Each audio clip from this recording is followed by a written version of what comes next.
नवरात्र उत्सवात देवीची ओटी भरणे हा देखील एक महत्त्वाचा भाग असतो.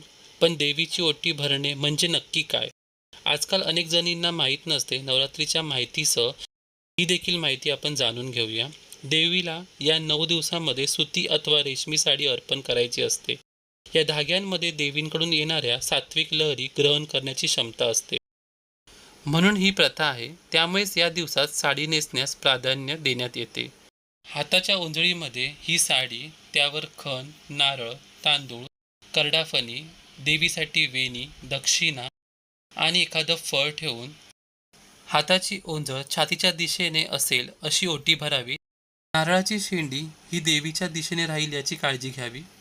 देवीकडून आपल्याला अधिकाधिक आशीर्वाद मिळावे आणि आपली उन्नती व्हावी यासाठी या काळात देवीची ओटी भरावी.